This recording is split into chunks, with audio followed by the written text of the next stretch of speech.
ಅದು ಮಾತಾಡ್ತಾರೆ. ಆಗ ಮಹಾತ್ಮ ಗಾಂಧಿ ಹಾಕೊಂಡಿರ್ತಾರೆ, ದಲಿತರಿಗೆ ವೋಟ್ ಕೊಡಬೇಡಿ ಅಂತ ಈ ದೇಶದಲ್ಲಿ ಯಾರು ಹೇಳಿದ್ರೆ ಫಸ್ಟ್ ಮಹಾತ್ಮ ಗಾಂಧಿ ಅನ್ನೋದನ್ನ ಯಾರು ಮರೆಯಾಗಿಲ್ಲ. ಇದು ಇತಿಹಾಸ ನಮಗೆ ಗೊತ್ತಿದೆ. ಮಹಿಳೆಯರ ಪರವಾಗಿ ಧ್ವನಿ ಎತ್ತಿ ಇದು ಮಂತ್ರಿ ಪದವಿನ ಬಿಟ್ಟು ಬಂದಾಗ ಪಾರ್ಲಿಮೆಂಟ್ ಅಲ್ಲಿ ರಾಜೀನಾಮೆ ಕೊಟ್ಟು ನನ್ನ ಬಿಲ್ ಬಿದ್ದೋದ್ಮೇಲೆ ನಾನೇ ತಿರ್ಬೇಕು ಅಂತ ಹೇಳಿ ಬಂದ್ಬಿಡ್ತಾರೆ. ಅವ್ರು ಚುನಾವಣೆಯಲ್ಲೂ ಕೂಡ ಸೋಲಿಸ್ತಾರೆ. ಯಾಕೆ ಕೇಳ್ತೀನಿ ಅಂದ್ರೆ ಅವ್ರನ್ನ ಓಲೈಕೆ ಮಾಡ್ಕೊಂಡು ಅವ್ರನ್ನ ಇದನ್ ಮಾಡ್ಕೊಳ್ತಕ್ಕಂಥದ್ದಲ್ಲ, ಅವ್ರ ಆದರ್ಶವನ್ನ ಇಟ್ಕೊಂಡು ನಾವೆಲ್ಲ ಒಟ್ಟಾಗಿ ಬಾಳ್ಕೊಳ್ತಕ್ಕಂಥದ್ದು ಆಗ್ಬೇಕು. ಇದೇ ತರ ಅವ್ರ ಪರ ಇವ್ರ ಪರ ಇದು ಅಂತ ಹೇಳಿದ್ರೆ ಯಾವುದು ನಮ್ಮ ಹತ್ರ ನಡೆಯಲ್ಲ. ನಾವೆಲ್ಲಾನು ನೋಡಿ ಕಷ್ಟಪಟ್ಟು ಹೋರಾಟ ಮಾಡಿ ಇಲ್ಲಿ ಗಂಟ ಬಂದಿನಿ. ಶಕ್ತಿ ಏನು ಅಂದ್ರೆ ನಮ್ಮ ತಾಲೂಕಿನ ಮತದಾರರ ಶಕ್ತಿಯಲ್ಲಿ ನಿಂತಿದ್ದೀನಿ. ನಾನು ಒಂದು ಜಾತಿ ಪರವಾಗಿ ಒಂದು ಜಾತಿಯಲ್ಲಿ ನಿಂತಿಲ್ಲ. ಅದು ಯಾರ ಪುರಾಣ ಹೇಳ್ತಾರೆ. ನಾನು 82ನೇ ಇಸ್ವಿನಲ್ಲಿ ಜಾತಿ ಬಿಟ್ಟು ಮದುವೆ. ನಾನು ಮದುವೆನಲ್ಲಿ ಯಾರು ನಮ್ಮ ತಾಲೂಕಿನ ಜನ ನಾನು ಮದುವೆನೇ ನೋಡಿಲ್ಲ. ಮೊದಲು ಕದ್ದು ನಾನು ಮಕ್ಕಳಾಗವ್ರೆ, ನನ್ನ ಮಗನು MLA ಆಗವ್ರೆ, ನನ್ನ ಮಗಳು ಡಾಕ್ಟರ್ ಆಗವ್ರೆ. ನಾನು ಮದುವೆ ಆಗಿದ್ದು ಯಾವತ್ತು ಗೊತ್ತಾ? ಜನವರಿ 1ನೇ ತಾರೀಕು. ಜನವರಿ 1ನೇ ತಾರೀಕು ಅಂದ್ರೆ ಯಾರು ಮದುವೆ ಮಾಡ್ಕೊಳ್ಳಲ್ಲ, ಮದುವೆ ಮಾಡಲ್ಲ. ಜನವರಿಲಿ ಏನ್ ಇರ್ತಿರೋದು?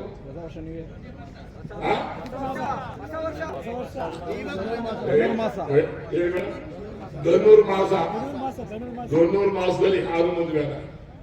ನಾನು ಧನುರ್ ಮಾಸದಲ್ಲಿ ಮದುವೆ ಆಗಿರೋನು, ರಾತ್ರಿ 12 ಗಂಟೆಯಲ್ಲಿ ಮದುವೆ ಆಗಿರೋನು. ನನಗೂ ಮಕ್ಕಳು ಹುಟ್ಟವೆ. ನನ್ನ ಮಗನು ಡಾಕ್ಟರ್ ಆಗವನೆ, ಮಗನು MLA ಆಗವನೆ. ಇವೆಲ್ಲ ನೋಡಿ ಸಾಕಾಗಿ ಬೆಂಗಳೂರಿನಲ್ಲೇ ನಾವು ಧರ್ಮಾರ ಮಾಡಿಬಿಟ್ಟು ಸೇವೆ ಮಾಡಬೇಕು, ಜನಸೇವೆನ ಎಲ್ಲರೂ ಪರವಾಗಿ ಬರ್ಬೇಕು ಅಂತ ಬಂದಿರೋನು. ಈ ತರ ಇನ್ನೊಂದು ಆಯ್ತು ಅಂದ್ರೆ ನಾನಿಂದು ಒಂದು 25 ವರ್ಷ 30 ವರ್ಷ ಇದ್ಕೋಗ್ಬಿಟ್ರೆ ಏನಾಗುತ್ತೆ ಅನ್ನೋದು ಊಹೆ ಮಾಡ್ಕೊಳ್ಳಿ ಅಷ್ಟೇ. ನಾನಿನ್ನೇನು ಹೇಳೋದಿಲ್ಲ. ಇವತ್ತು ಒಳ್ಳೇದು ಮಾಡ್ಲಿ. ಇವತ್ತು ಇದು ಅದ್ಭುತವಾದಂತ ಕಾರ್ಯಕ್ರಮ ನಮಗೆ ಇವತ್ತು ಹೇಳಿದ್ರು ಇದನ್ನೆಲ್ಲ ಏನ್ ಕೊಟ್ಟಿದ್ರೆ ಅಂತ. ನಾನು ಸಂಘಟನೆಗೆ ಅನುಕೂಲ ಆಗ್ತದೆ ಅಂತ ಹೇಳಿ ನಾವು ಮಾಡಿರ್ತೇವೆ. ನಾನು ಮಾದರಿ ಆದ್ರೆ ಮಾತ್ರ ತಾಲೂಕು ಕೂಡ ಮಾದರಿ ಆಗ್ತದೆ. ನಾನು ಒಕ್ಕಲಿಗರ ಪರ ಹಾಕ್ಬಿಟ್ರೆ ಏನಾಗ್ತದೆ? ಬೇರೆದು ಭಾರಿ ಕಷ್ಟ ಆಗ್ತದೆ. ಅಂದ್ರೆ ನಾನು ಜನರ ಪರ ಇರಬೇಕು, ಕಾನೂನು ಪರ ಇರಬೇಕು, ಬಡವ್ರ ಪರ ಇರಬೇಕು. ಅವಾಗ ಮಾತ್ರ ಸಾಧ್ಯ. ಇವಾಗ ಇಲ್ಲಿ ಈ ತರ ಹಿಂಗೆ ಮಾಡ್ಕೊಂಡು ಇವೆಲ್ಲ ಈ ತರ ಆಯ್ತು ಅಂದ್ರೆ ನಾನು ಏನಾರೇ ತೀರ್ಮಾನ ತಗೊಂಡ್ರೆ ಮಾತಾಡಕ್ಕೆ ಬಿಡಲ್ಲ. ನಾನು ಅದು ಹಾಕ್ಬಾರ್ದು. ನನಗೆ ನಾನೇನಾದ್ರು ಕೆಟ್ಟದಾಗಿ ನಡ್ಕೊಂಡ್ರೆ ಯಾರಿಗೆ ಅಗೌರವ ಅಂದ್ರೆ ನನ್ಗೆ ಓಟ್ ಹಾಕಿರ್ತ ನನ್ನ ಕ್ಷೇತ್ರದ ಮತದಾರರಿಗೆ ಅಗೌರವ. ನಾನು ಅವ್ರಿಗೆ ತಲೆಬಾಗ್ಬೇಕು. ಅವರ ಶ್ರೇಯಸ್ಸು, ಅವರ ಅಭಿವೃದ್ಧಿ, ತಾಲೂಕಿನ ಅಭಿವೃದ್ಧಿ, ತಾಲೂಕಿನ ಚಿಂತನೆ ಅದು ಮಾತ್ರ ನನ್ಗಿರ್ಬೇಕು.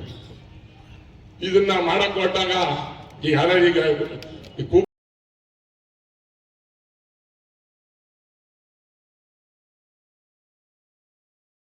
ಸೋತೆ ಮಂತ್ರಿ ಇದ್ದಾಗ ನನ್ನ ಕಾಲ್ ಮಾಡಿ ಸುಮ್ಮನೆ ಇದ್ದೆ. ನಾನೇನು ಮಾತಾಡ್ಲಿಲ್ಲ. ಯಾಕೆ ಮಾಡ್ಲಿಲ್ಲ? ಅಂಬೇಡ್ಕರ್ ಭವನ ಯಾಕೆ ಮಾಡ್ಲಿಲ್ಲ? ಫಿಕ್ಸ್ ಮಾಡಲಿಲ್ಲ. ಅವ್ರಿಗೆ ಅಂಬೇಡ್ಕರ್ ಪರವಾಗಿರ್ಲಿಲ್ವಾ? ಸ್ಟ್ರೈಕ್ ಕೂತಿದ್ದಾರಲ್ಲ ಇವರೇ ನಂಗೆ ಗೊತ್ತಿದೆ, ನಾನು ಹೇಳಲ್ಲ. ನೋಡಿ, ಅಂಬೇಡ್ಕರ್ ಆಶೀರ್ವಾದ ಇರೋದ್ಗೆ ಅದು ನನ್ನ ಕೈಲೆ ಪೂರ್ಣ ಆಯ್ತು. ಭಾವನೆ ಕೂಡ ನನ್ನ ಕೈಲೆ ಪೂರ್ಣ ಆಯ್ತು. 12 ವರ್ಷದಿಂದ ಹಾಗೆ ನನಗೆ ಗೊತ್ತಿದೆ ಅಂತ ಏನ್ರಿ ಅರ್ಥ? ಎಲ್ಲ ಬಿಡ್ಬೇಕು. ಯಾರ ಹೇಳ್ಕೊಡ್ತಾರೆ, ಏನೋ ಮಾಡ್ಬಿಡ್ತಾರೆ. ಈ ಮಾತಾಡಿದ ತಕ್ಷಣ ನಾನು ದೊಡ್ಡನಾಗ್ಬಿಡ್ತೀನಿ ಅನ್ನೋದಲ್ಲ. ಮಾತು ಹೋಗಿರ್ಬೋದು, ಮಾತಾಡ್ದಂಗೆ ಮಾಡಿದ್ರೆ ನಮ್ಮ ಅಧಿಕಾರ ಸರ್ಕಾರ ಊರಿಂದ ಮಾಡಿಸ್ತೀನಿ. ನನ್ನದೇನೋ ದೊಡ್ಡದಿಲ್ಲ. ಆದ್ರೆ ಅವ್ನು ಮಾತಾಡೋಣ ಅಂತ ಹೇಳ್ಬಿಟ್ಟು ಅವನಿಗೇನು ನಾನು ಪ್ರಚೋದನೆ ಆಗ್ಲಿ ಇನ್ನೊಂದಾಗ್ಲಿ ಮಾಡ್ತಕ್ಕಂಥ ರಾಜಕಾರಣ ಎಲ್ಲ ಅವನ್ನ ನಿಮ್ಮ ಪರವಾಗಿ ಕ್ಷಮಿಸಿದ್ದೀನಿ. ಪರಿವರ್ತನೆ ಆಗ್ಬೇಕು ಅಂತ ನನ್ನ ಅಭಿಪ್ರಾಯ. ಭಗವಂತ ಒಳ್ಳೇದು ಮಾಡಲಿ. ಇವತ್ತು ನಮ್ಮ ಮಕ್ಕಳು ಹೆಚ್ಚು ಪಡಿತಾರೆ. ಮಾಸಗಳಿಗಿಂತ ಇವತ್ತು ಕೂತಿರೋದಕ್ಕೆ ಭಾರಿ ಧನ್ಯವಾದ. ನಮಸ್ಕಾರ.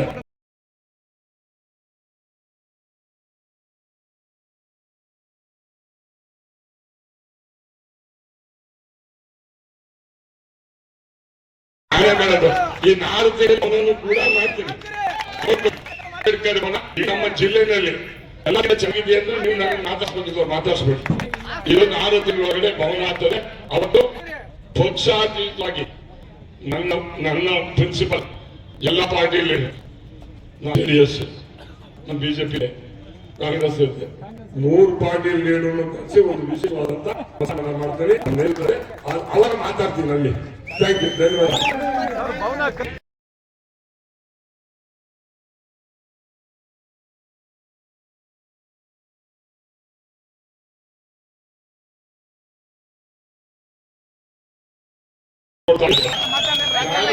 ನಮ್ಮ ಇದು ಮಾಡಾದ್ಮೇಲೆ ಶ್ರೀನಿವಾಸ್ ಎಲ್ಲೋ ಮಾಡ್ತಾರೆ.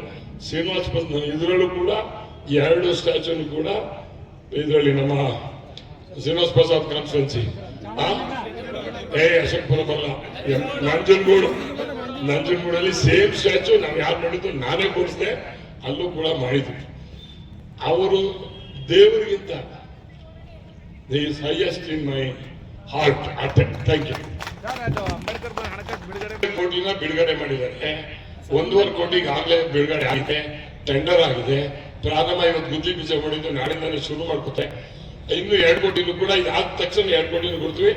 6 ತಿಂಗಳೊಳಗೆ ನಿಮ್ಮ ಸಮ್ಮುಖದಲ್ಲೇ ಒಂದು ಸಮಾರಂಭ. Thank you.